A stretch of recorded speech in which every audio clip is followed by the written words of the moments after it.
Hi dear friends, welcome back to our channel. இன்றைக்கி நம்ம tea கடையில் செய்கிற போலவே வெளியே நல்லா மொறுமொறுப்பாகவும் உள்ள சாஃப்டாக இருக்கிற புஸ்ஸு புஸ்ஸுன்னு எண்ணெயே குடிக்காத வாழைக்காய் பஜ்ஜி எப்படி செய்யலாம் அப்படின்றத பார்க்கலாம். வாழைக்காய் பஜ்ஜி எப்படி செஞ்சாலுமே டீ கடையில் செய்கிற போல் வரமாட்டேங்குதுன்னு நினைக்கிறீங்களா? அப்போ இந்த வீடியோ உங்களுக்காக தான். வீடியோவை லாஸ்ட் வரைக்கும் ஸ்கிப் பண்ணாமல் பாருங்கள். டீ கடையில் செய்கிற அதே புஸ்ஸு புஸ்ஸுன்னு டேஸ்டியான பஜ்ஜி நீங்களும் ஈஸியாக செய்யலாம். வீடியோவில் பார்க்கும்போதே உங்களுக்கு தெரியும் பஜ்ஜி எந்த அளவுக்கு நல்லா புஸ்ஸு புஸ்ஸுன்னு டீ கடையில் செய்கிற போலவே வந்திருக்கு அப்படின்னு.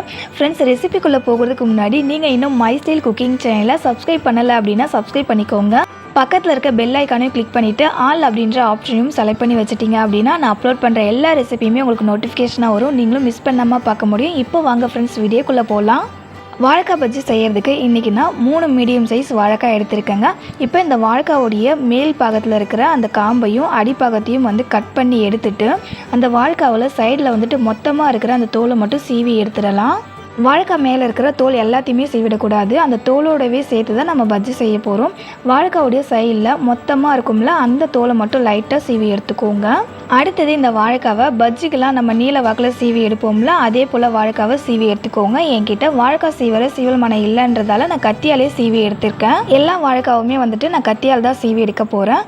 கத்தியால் நீங்கள் சீவி எடுக்கிறீங்க அப்படின்னா ஃபஸ்ட்டு வாழைக்காவுடைய மேல் பக்கத்தில் எந்த அளவுக்கு நீங்கள் கட் பண்ணுறீங்க அப்படின்றத அளவு வச்சுட்டு அதே அளவுக்கு நீங்கள் கத்தியால் அப்படியே கட் பண்ணிக்கிட்டே வந்தீங்க அப்படின்னா உங்களுக்கு அந்த சீவல் மனையில் சீவர போலவே வாழைக்காவை சீவிக்கலாங்க. வாழைக்காயை சீவினதுக்கு அப்புறமா ஒரு பீஸ் மட்டும் உங்களுக்கு காமிக்கிறேன். இந்த அளவுக்கு கட் பண்ணிக்கோங்க. ரொம்ப மொத்தமாக இருக்கக்கூடாது, ரொம்ப தின்னாகவும் இருக்கக்கூடாது. இந்த மாதிரி மீடியம் சைஸ்க்கு கட் பண்ணிக்கோங்க. எல்லா வாழைக்காயுமே கட் பண்ணதுக்கு அப்புறமா பாருங்கள் எவ்வளோ அழகாக ஒரு ஷேப்பில் கட் பண்ணியிருக்கேன் அப்படின்னு.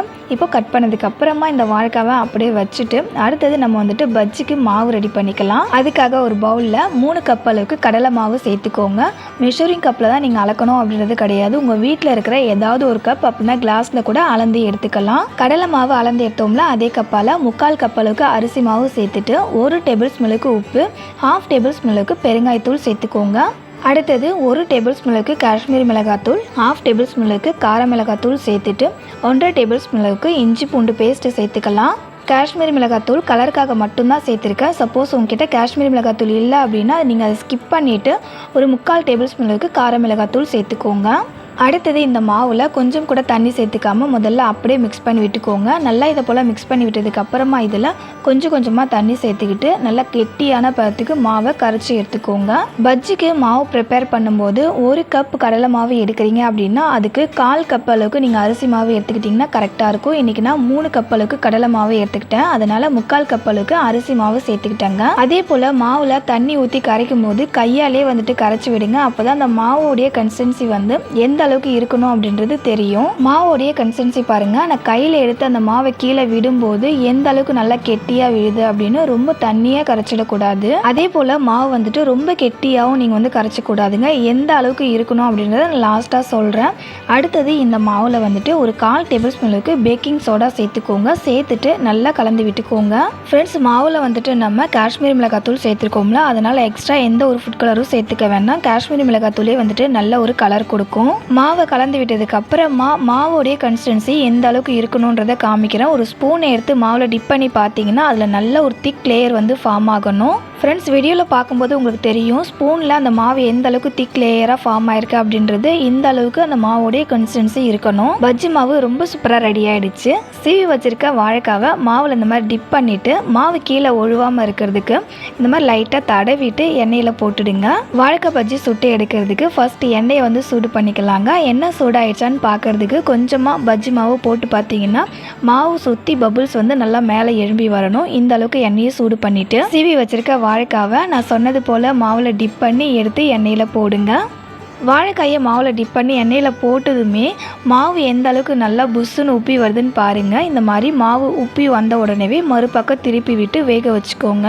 வாழைக்காய் பஜ்ஜை எண்ணெயில் போட்டதுமே ஸ்டவ்வை மீடியம் ஃப்ளேமில் வச்சு வாழைக்காய் பஜ்ஜி சுட்டு எடுத்துக்கோங்க. அப்போ தான் உள்ள வாழைக்காயும் அது மேலே இருக்கிற அந்த கடலை மாவும் நல்லா வெந்து வரும். ஹை ஃப்ளேமில் வச்சு நீங்கள் சுட்டு எடுக்கிறீங்க அப்படின்னா வெளியே மட்டும் கலர் சீக்கிரமாக சேஞ்ச் ஆகிடும். உள்ள வாழைக்காயும் வாழைக்காய் மேலே இருக்கிற கடலை மாவும் வேகாமலே இருக்குங்க. ஃப்ரெண்ட்ஸ், ஏற்கனவே நம்ம சேனலில் டீ கடை கடையில் செய்கிற நிறைய ரெசிபிஸ் நான் அப்லோட் பண்ணியிருக்கேன். அதே போல் உருளைக்கிழங்கு மசாலா பஜ்ஜியுமே நான் அப்லோட் பண்ணியிருக்கேன். அந்த ரெசிபிஸ்லாம் நீங்கள் பார்க்கல அப்படின்னா டிஸ்கிரிப்ஷனில் அப்படின்னா வீடியோவோட எண்டில் லிங்க் கொடுக்குறேன், செக் பண்ணி பாருங்கள். வாழைக்காய் பஜ்ஜியோட கலர் சேஞ்ச் ஆகி அது சுற்றி இருக்கிற பபுள்ஸ் குறைஞ்சி வந்திருக்கு பாருங்கள். இப்போ நம்ம வாழைக்காய் பஜ்ஜை எண்ணெயிலேருந்து வெளியே எடுத்துடலாம்.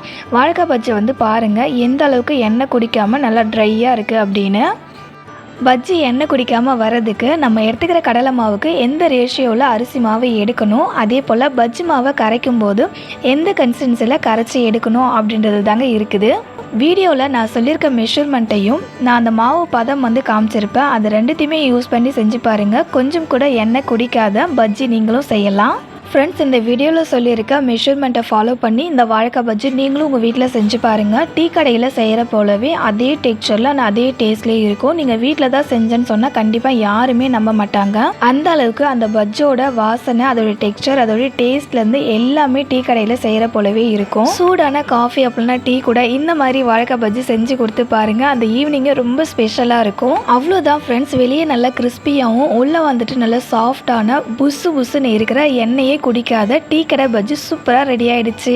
பஜ்ஜி எந்த அளவுக்கு வெளியே மொறுமொறுப்பாகவும் புசு புசுன்னு வந்திருக்கு அப்படின்றத காமிக்கிறேன் பாருங்க. பார்க்கும்போதே உங்களுக்கு தெரியும் டீ கடையில் பார்க்குற அதே பஜ்ஜி போலவே இருக்குல்ல. டேஸ்ட்டும் செம்ம சூப்பராக இருக்கும். கண்டிப்பாக ட்ரை பண்ணி பாருங்க. ஃப்ரெண்ட்ஸ், இன்னைக்கு உங்க கூட நான் ஷேர் பண்ணிக்கிட்டேன் இந்த டீ கடை வாழைக்காய் பஜ்ஜி உங்களுக்கு பிடிச்சிருந்தது அப்படின்னா அந்த வீடியோக்கு ஒரு சின்ன லைக் பண்ணிக்கோங்க. உங்கள் ஃப்ரெண்ட்ஸ் அண்ட் ரிலேட்டிவ்ஸ்க்கும் ஷேர் பண்ணிக்கோங்க. அவங்களுக்கும் ரொம்பவே யூஸ்ஃபுல்லாக இருக்கும். இதே போல் ஒரு டேஸ்டியான அடுத்த ஒரு வீடியோவில் மீட் பண்ணலாம் ஃப்ரெண்ட்ஸ். தேங்க்ஸ் ஃபார் வாட்சிங்.